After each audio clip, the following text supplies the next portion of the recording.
Okay, hi, this is Chris Kalinda, founder of the Strategic Leaders Academy, and welcome to our webinar, which we're calling Ramp the Crisis Lifecycle. So why are we doing this webinar? Well, I don't know about you, but this is probably a once-in-a-lifetime crisis. There's tons of uncertainty.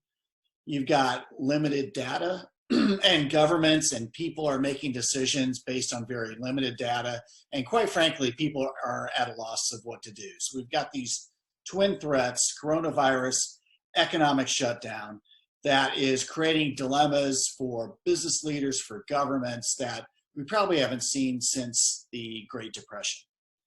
And of course, these decisions by the government have huge consequences for our businesses. So we know that kind of looking, right, trying to encourage people to look ahead, to look beyond the crisis, and to set the foundations for success beyond a crisis is tough when we feel like our businesses are hanging in the balance, but that's exactly why we want to do this right now. So here's our goal. Oops, wrong button. There is our goal and agenda.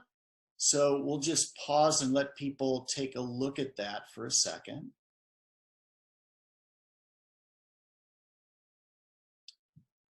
So we want to help you find ways to set a clear eye in the future so you come away with action items that set your groundwork for post-crisis success. So we're going to talk a bit about what we're calling RAMP, this major crisis life cycle, and 5 shifts that will help you set your team up for success. Okay, so who are we? Well, we are the Strategic Leaders Academy. We help organizations grow and succeed sustainably by working with them to get we work with you to get the 3 big things right: leadership, culture, and strategy. All of us are former senior military leaders, and we know what it's like to be in your shoes. We've led soldiers in combat and sailors in combat and crisis situations, as well as normal situations. So we know what it feels like to be responsible and accountable for the people's lives and livelihoods, and to live with the consequences of our decisions and ideally learn from them. And so what we've done is taken all of this learning to include we've all got advanced degrees as well, plus decades of personal experience leading. And we've taken all of that and we've gone through a lot of training and self-study to transform that knowledge into stuff that is helpful for ideas and techniques and best practices that are hugely helpful for CEOs and founders and executive directors, athletic coaches, and senior executives. So that's who we serve. So all of us from left to right, you have Eric Kober on the far left, Nicole Kaus next to him. Then there's me and Jeff Marquez. And then next to Jeff is John O'Grady. And finally, Tom Lucier on the far right as you're looking at it. This picture was taken at Pointe du Hoc in the beaches of Normandy. We took a board of directors there in October. So the format for this is going to be very informal. You will see that you've got a chat box. So we're going to do some interaction, some engagements throughout this webinar. So we'll use a chat box primarily for those interactions and engagements. And of course, feel free to chat with each other using that. Use the Q&A only for questions. So if you got a question that you want to pose to us, use the Q&A function on the bottom. Our COO, Nicole Kaus, is monitoring this webinar and monitoring the chat room and the Q&As, and she'll flag me when there is stuff to address. And finally, our digital webmaster, Lee Dorr, is not pictured here, but she is the one that makes all the electrons possible. All right, so let's do this. Let's do our first interaction. So which picture best describes what you are going through right now? So I'm going to show a set of pictures, and I just want you to type in a chat box, which picture best describes what you are going through right now. So here are the pictures. Tell me what you're going through right now. Type it in the chat box, a picture and maybe a little quick explanation. All right, I'll pause for that.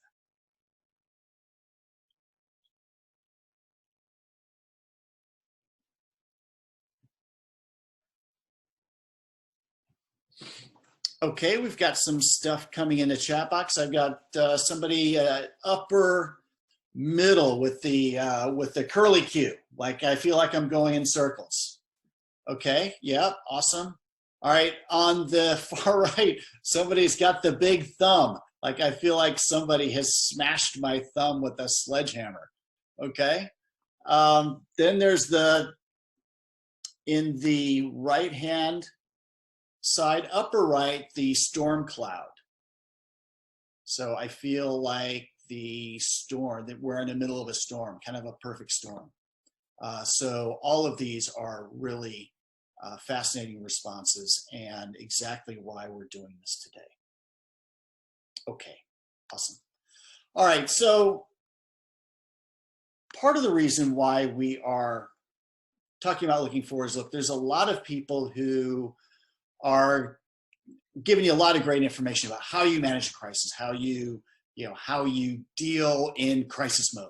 And so there's no need for us to really add to that, because really everybody's saying the same basic stuff. Some of the tactics may be a little bit different, but at the end of the day, it's the same basic stuff.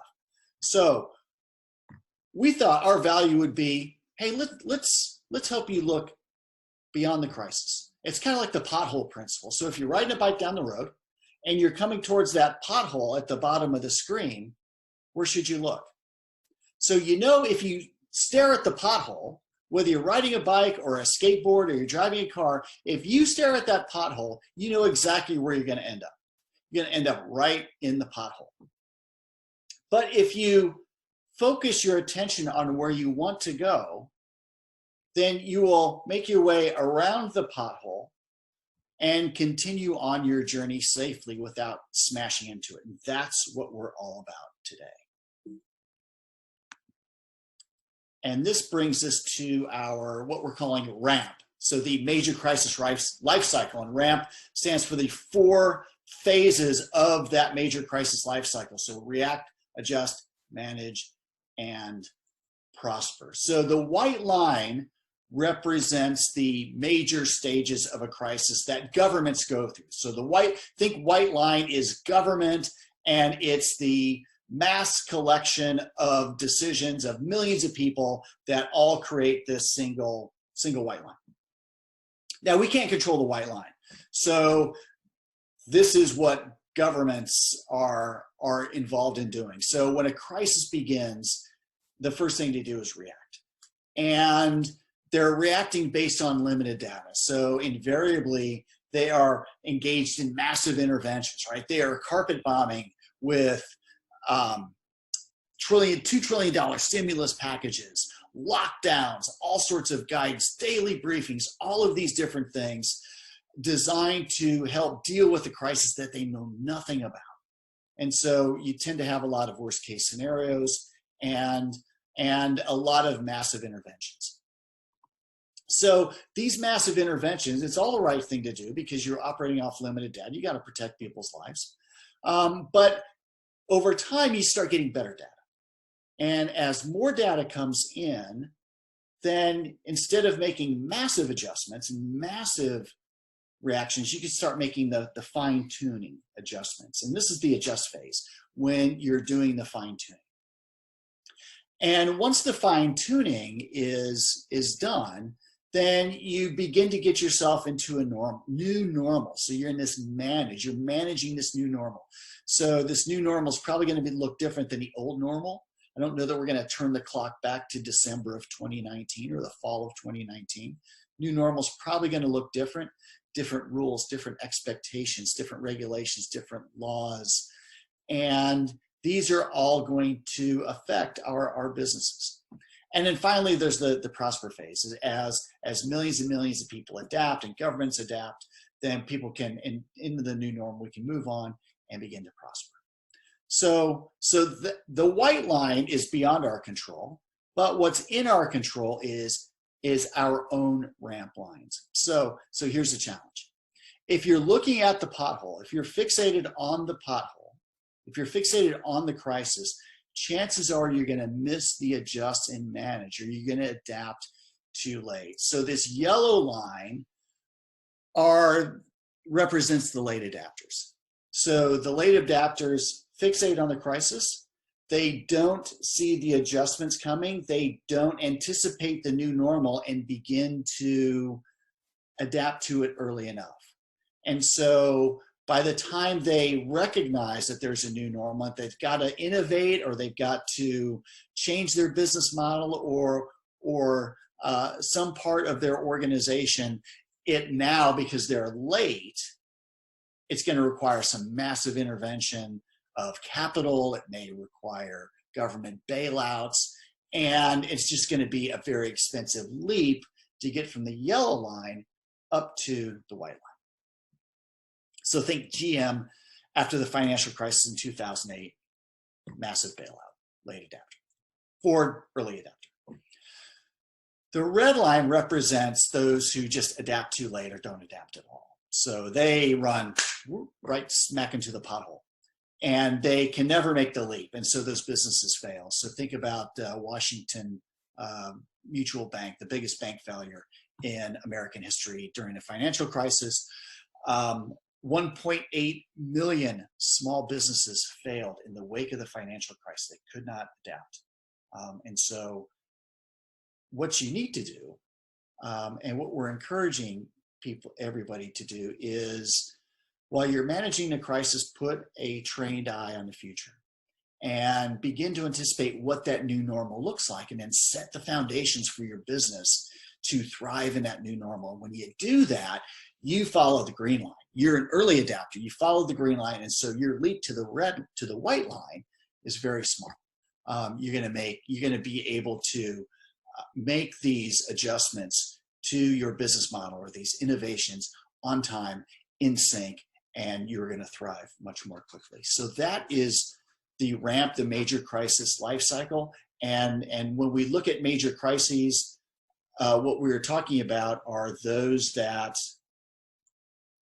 are huge, like the bubonic plague, the Great Depression, 9/11, etc. And so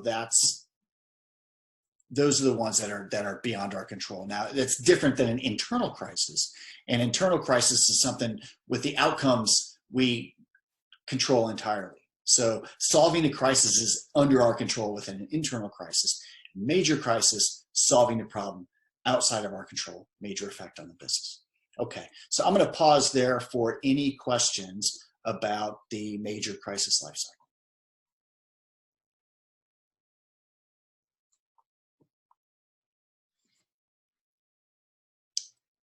Okay, no questions in the chat box. Awesome. All right, so now what we're going to do is we're going to do 5 shifts. We are going to discuss 5 shifts that will going to help you prosper in the post-crisis new normal. So we're going to talk about moving from firefighting to gardening. A lot of firefighting going on right now. Moving from fear to trust, from compliance and commitment, moving from a single to multiple decision-making approaches, and finally moving from crystal balls to using actual intelligence to anticipate the future.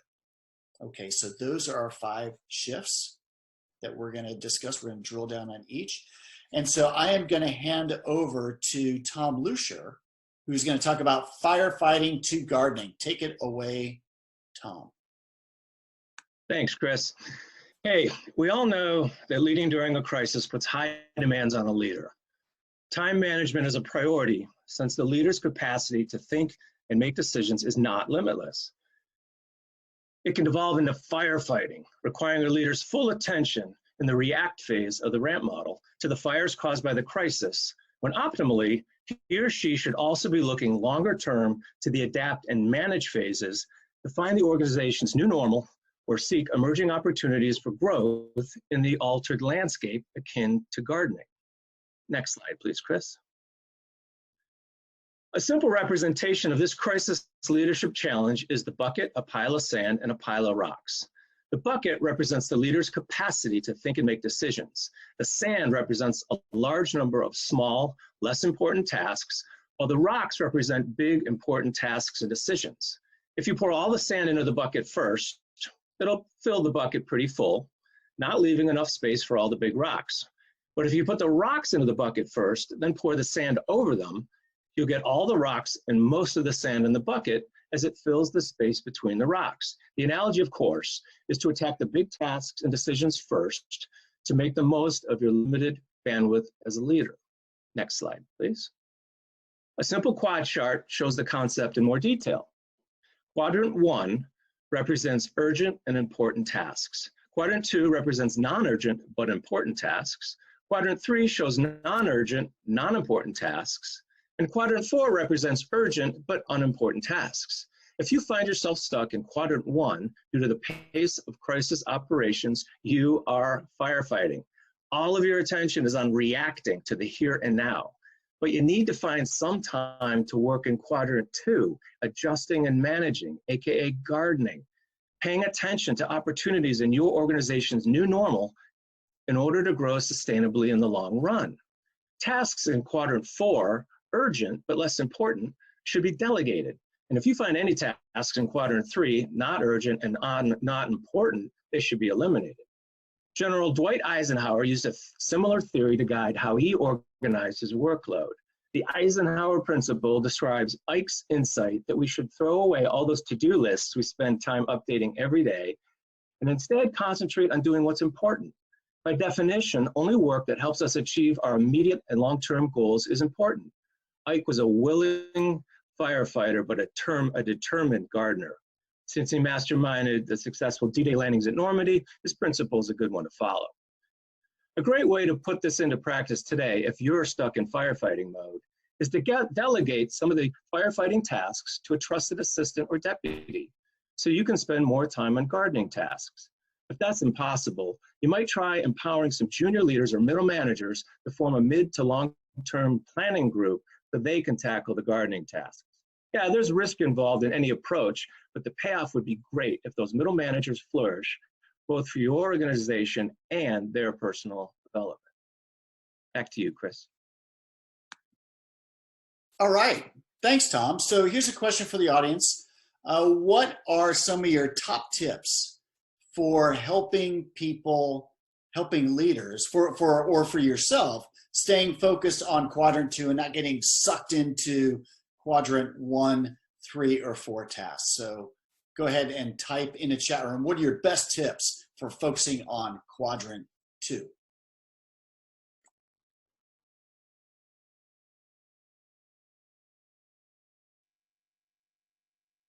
Okay, here's Marissa, who says that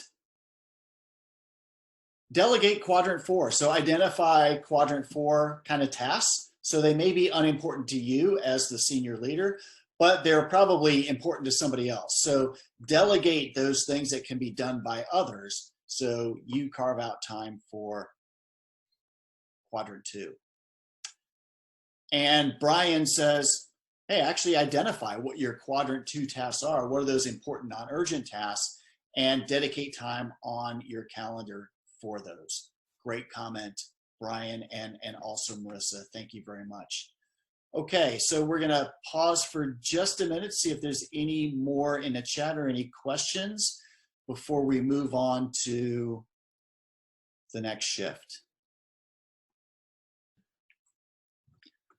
Okay, for our second shift, we are gonna turn to John O'Grady, who's gonna talk to us about moving from fear to trust. Take it away, John. Hey, thanks very much, Chris. And thank you also, Tom, for that incredible insight already that you've provided. And so as we think about the situation that we're currently in, or even as we come out of the situation and as we look to thrive going forward, it's important to move from a space of fear to trust. And so why is that important? Well, fear is characterized by a number of things that aren't particularly helpful.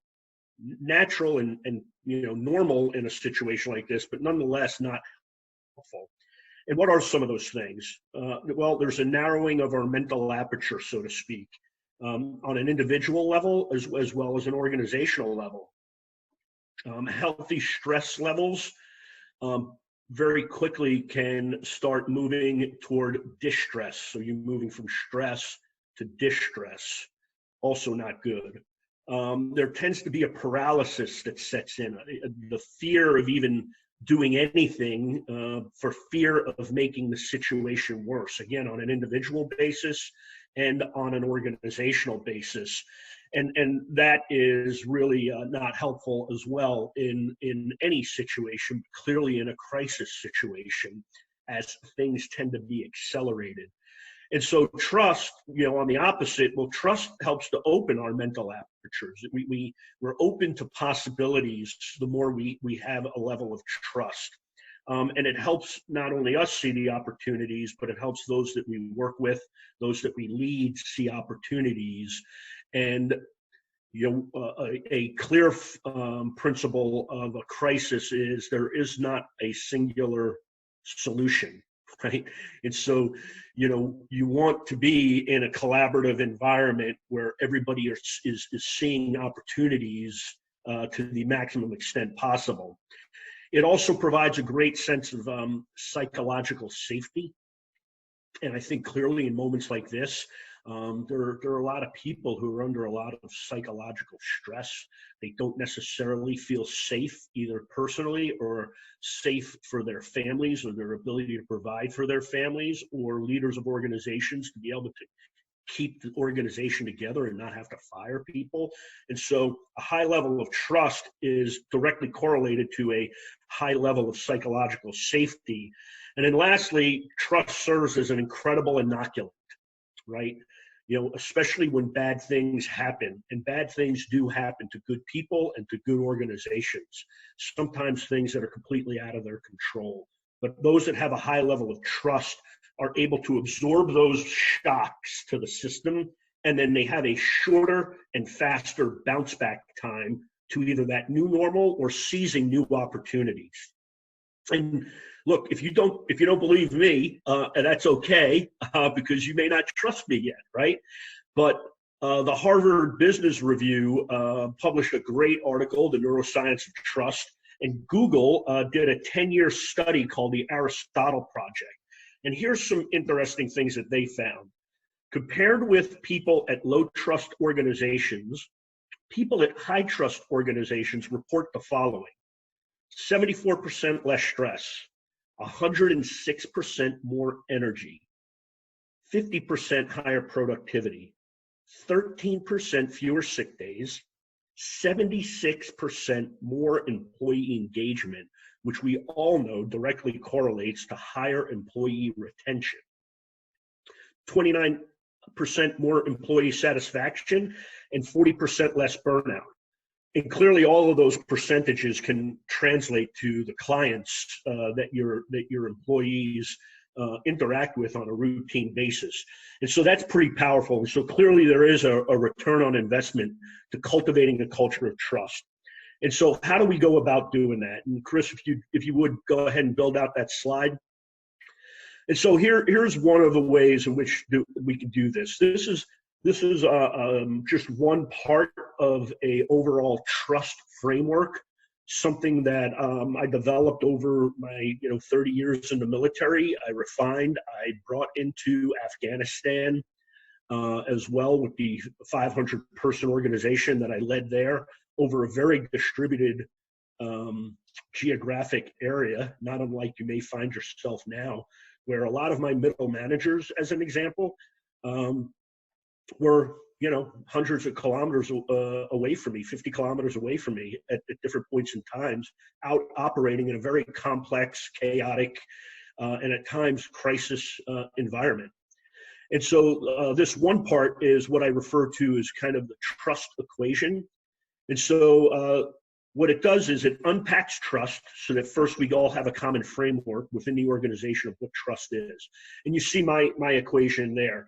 You can adopt your own. You don't have to agree necessarily with those words, but that's what that does. And you can start speaking about trust from a common framework and a common point. What I really want to hone in on is the expectations, which represent the E's along the top. Those are the expectations for each one of those buckets of the equation. And that's a clear articulation of what the expectations are for different individuals and entities within your organization. And that should be a collaborative dialogue to the maximum extent possible. But there just may be some things where you just, hey, this is the way it is, and these are the expectations. And those are typically linked to your values, ideally. Then the DB below is the demonstrated behavior.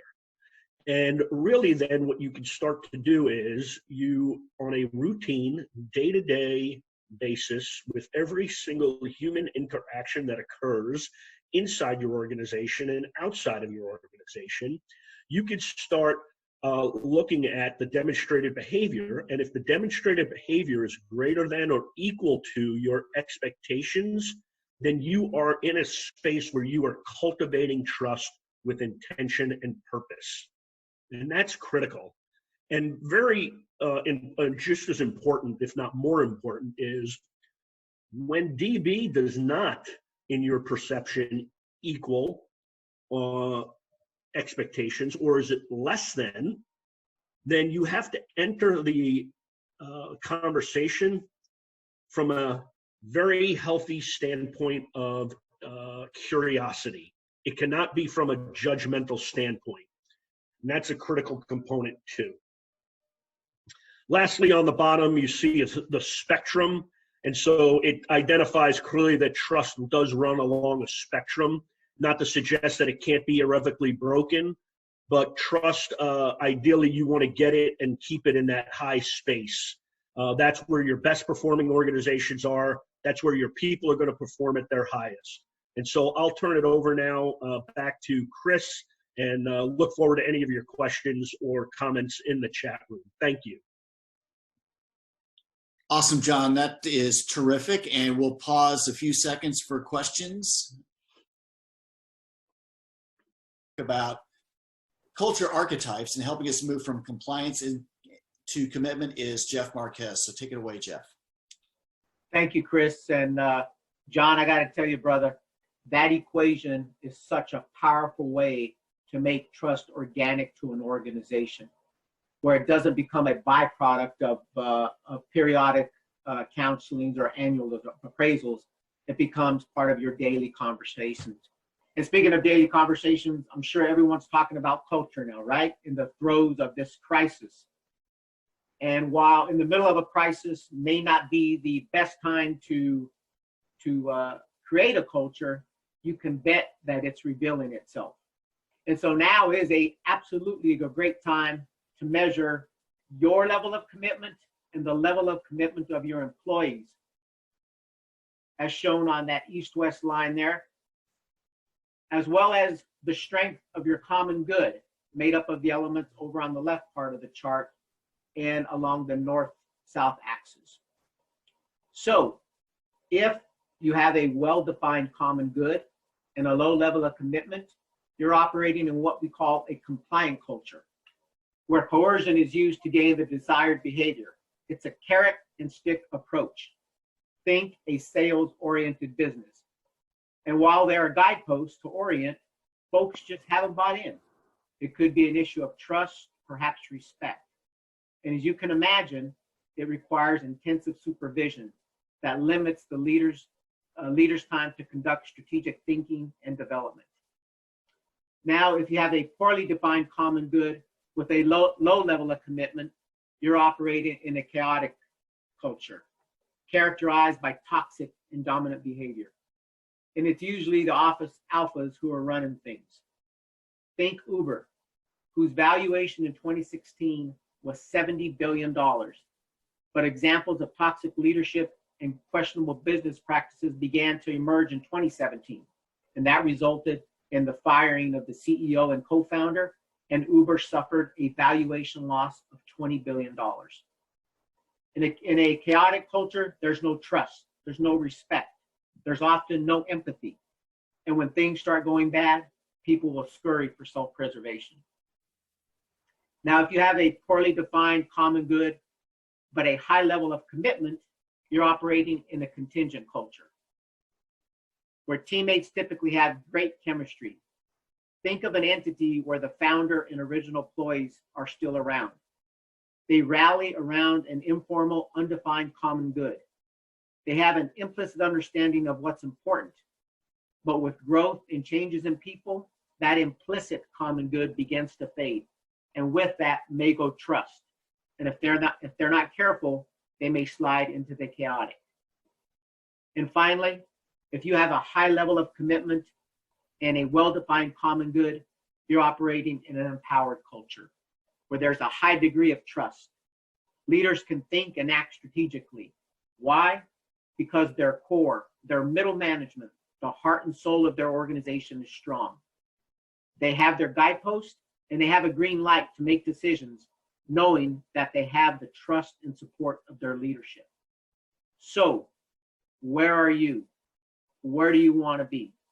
Again, now's a great time to take a look at yourself and find those indicators to help you get to that upper right quad. And with that, I'll take any questions in the chat before turning it over back to Chris. Okay, awesome. Thanks, Jeff.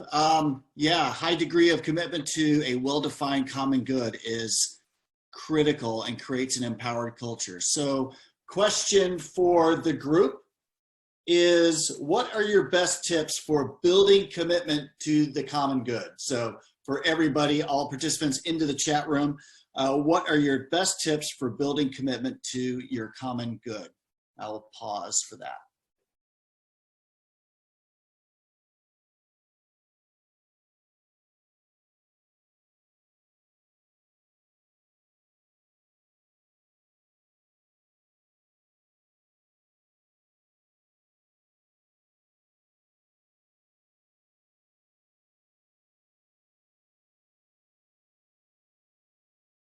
One of my personal favorites is the why.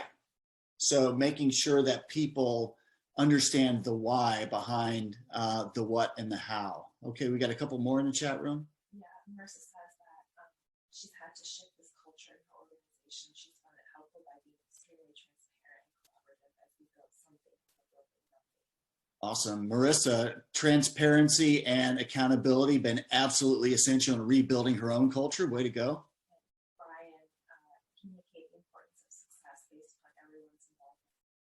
All right, communicate the importance of success from Brian based on everybody's involvement and commitment. So we are all in this together and make sure that we're highlighting everybody's contributions.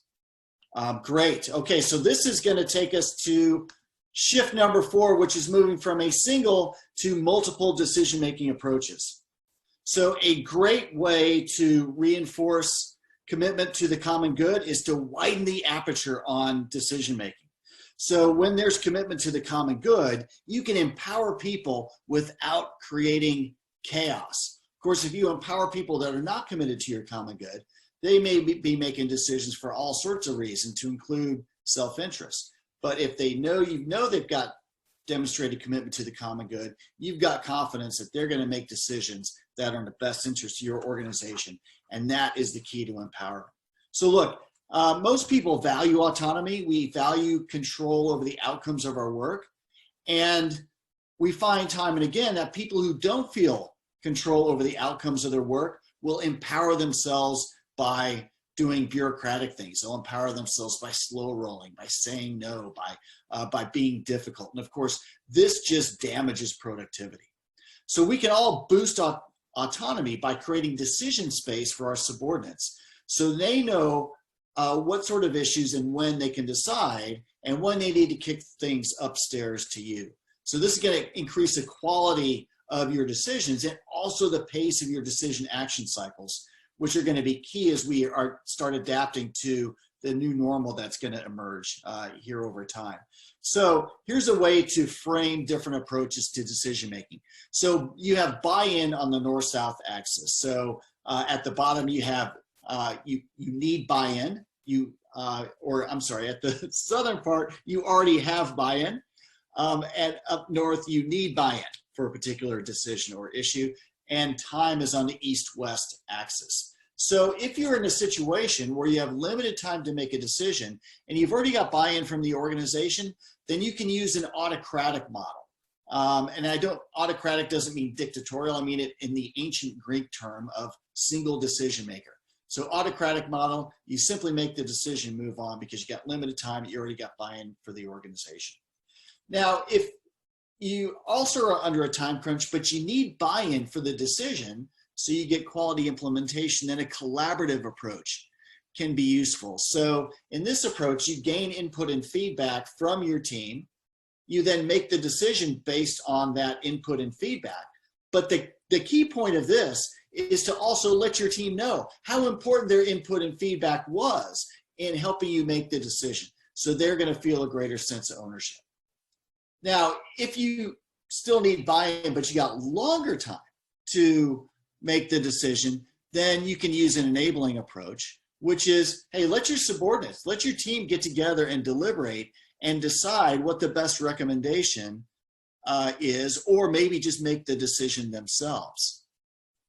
And finally, if you have a longer amount of time, but you've already got buy-in, then just delegate.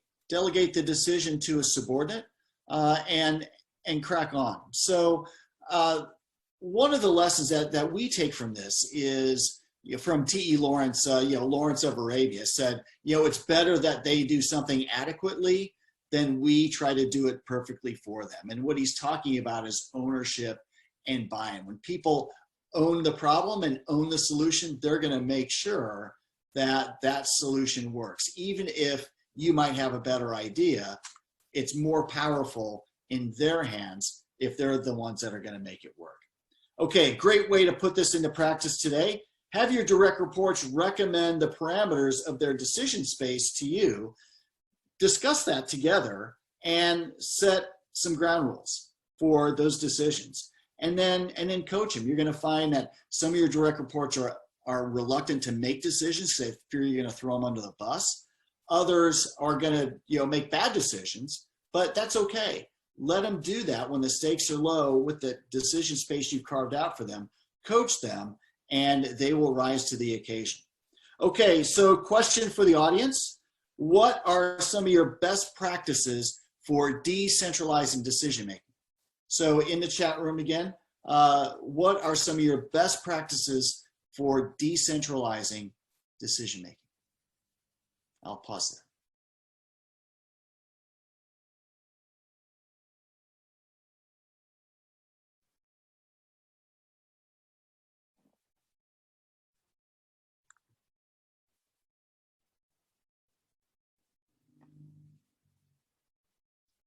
Talk less, listen more. Marissa asked why, making employees the experts in the room. Mark, talk less and listen more. Awesome. The more the leader talks, the less buy-in there tends to be from the team. And Marissa's comment? Ask why, making employees the experts in the room. Yeah, ask why and make the employees the experts in the room. Leverage their expertise. Awesome. Thank you, Marissa. And Brian, great comments. Okay, so this is going to lead us to number 5, shift number 5, from crystal balls to intelligence. So look, there's a lot of self-described strategic planners out there who will swear to you that they have a crystal ball in the future because of their big data analytic techniques or whatever, and can create a 5 or 10 year blueprint that will lead your company or your nonprofit to the promised land. And look, this crisis, if nothing else, shows the wisdom of Yogi Berra when he said, quote, "I can predict anything except for the future." So one of the ways to avoid this sort of crystal ball approach to strategy is what we call our 5D strategy process. So the 5Ds symbolizes the major steps. So diagnose your situation and your challenges, where you are in the marketplace. Define your common good, as Jeff described it. Develop the options to get from where you are to where you want to be. Decide which option is best for you and your team, and then determine your measures of performance and impact. Now, that's normally a long and more deliberative process. An accelerated process, which is what we're gonna need as we begin to adapt to the new normal is represented in the 3 boxes in red: so diagnose, develop, and decide. So one of the ways to use this and avoid crystal ball forecasting is to use what we call scenario planning. So scenarios help you frame the uncertainty, and the indicators in each scenario become the focus of your information gathering. So as more and more and better data become available, you're going to be able to home in on the scenario that's emerging faster than your competition because you're already looking for it. So what you're going to be able to do is change uncertainty into calculated risk, and that is key to making quality decisions.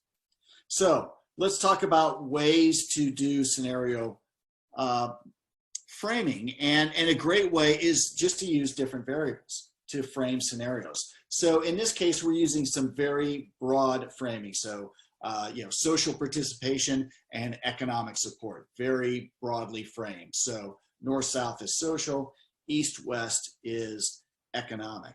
So if your business is in a situation where you've got a lot of social participation, people are using your products and services, and it's economically lucrative, it's working for you, it's profitable, then you're in a grow phase. So, or a growth scenario. So think Netflix right now. Lots of people watching movies online, and it's profitable for Netflix. If, however, you are in a situation where you've got, you're economically in good shape, but you're having far less social participation, then you're going to be in a situation where you're going to need to adapt to those changing social mores or practices. So an example of quadrant 3 organization could be like Major League Baseball. So still economically robust, but people seem to be more reluctant now, and maybe more reluctant in the new normal to join 30 or 40,000 of their closest friends in a tightly packed stadium. So organizations like baseball, football may need to find different ways to generate social participation. Okay, so quadrant 1, on the other hand, is where you've got high levels of social participation, but the economic, they may not be quite profitable yet. And so you're going to need to innovate to change your products and services so they become economical. So you have organizations, perhaps like video conferencing organizations that now people are using more and more, and they may need to update their business models a bit to become more economically profitable. A lot of solo practitioners right now, coaches, consultants who are used to doing things hands-on in person, now are going to have to innovate their models to accommodate more things online. Finally, where you don't want to be, of course, is quadrant 4, where you've got low social participation and low economic support. So that may require you to reinvent or to divest. But if you can anticipate that in advance, you can begin to make smart adjustments so you bring yourself into quadrant number 2. But of course, if you wind up in quadrant number 4 and you don't react to that new norm fast enough, then you're going to find you just simply can't make the leap. So organizations in quadrant 4, maybe like movie theaters, where nobody's going now and people might not want to go in the future. High-end restaurants that aren't able to do curbside support, etc. So those are some broadly framed scenarios. What we will want to do, of course, is start with broad framing and then begin to narrow the frames down so they are as specific as possible for your marketplace. And then once you have those nailed, you can look for indicators that say this is the quadrant that is emerging, and then develop action plans to get you to the point where you're profitable. So the bottom line is that the companies with the best intelligence and agility are going to succeed. So I'm going to pause there for questions, and I'm also going to pause to ask you, what are some other businesses in these different quadrants? What other businesses can you think of are in these different quadrants? I'll pause for those answers.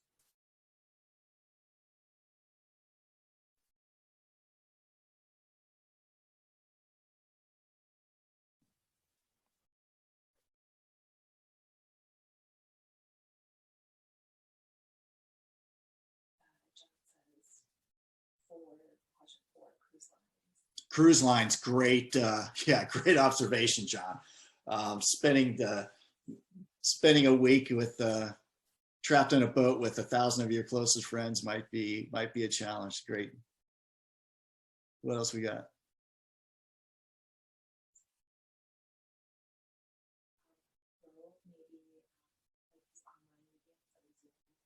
Yeah, I think like, yeah, grow all these online forums. I think you're going to see things like Teachable, Kajabi, others is a good example of grows.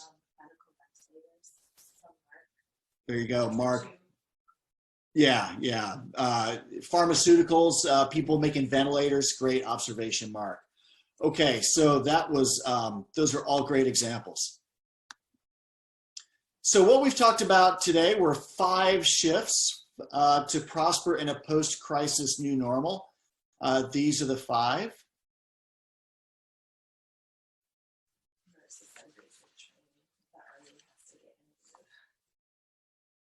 Okay, so we're going to go back to our pictures. So which picture best describes your top takeaway? Okay, so from today, so which of these pictures best describes your top takeaway from today? I'll pause there.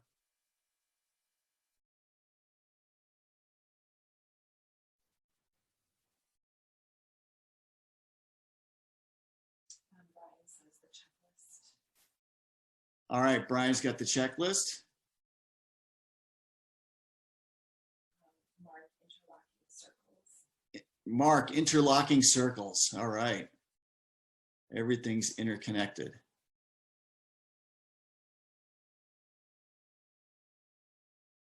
Tom, eyeball, forward looking and being aware. All right, Tom, with the eyeball, forward looking, being aware, looking not at the pothole, but to where you want to go. Great. Marissa, the heart, how do I, as leader navigate the situation, develop buy-in, culture, adaptability? Marissa talking about the heart as a symbol of buy-in and adaptability with their organization. Awesome. Thank you. Great job. Great ideas. Okay, look at SLA. There's 4 ways that we support organizations. We do speaking, we do training and workshops. Of course, we'll do these workshops online too, which is pretty awesome. And then we've got online courses that you can take that are in addition to the online workshops. So online workshops more, with your team, hands-on, etc. And online courses more self-directed. And then we, of course, will do consulting. So we are going to break down each of the 5 shifts we've talked about today into future webinars, 1 a week, where we're going to get down to brass tacks and techniques. So we're going to start off next week with the shift from firefighting to gardening, and we're going to talk about how to double your productivity by shifting from firefighting to gardening, and organizing your team and time for sustainable success. So that is the next webinar next week. We'll make sure that you get the heads up, but it'll be 12:30 Eastern time, 11:30 Central time next Thursday. All right, so thank you very much. We are hoping that this session has helped you put an eye towards the future and set the foundations for success in the post-crisis new normal. We hope you've enjoyed the 5 shifts and will join us as we drill down on each of these shifts over the next 5 weeks. Easy to get in contact with any of us. That is our, you've got everybody's handle there, and at strategicleadersacademy.com. So the handle at strategicleadersacademy.com. I want to thank everybody for their participation. If you've got follow-up questions or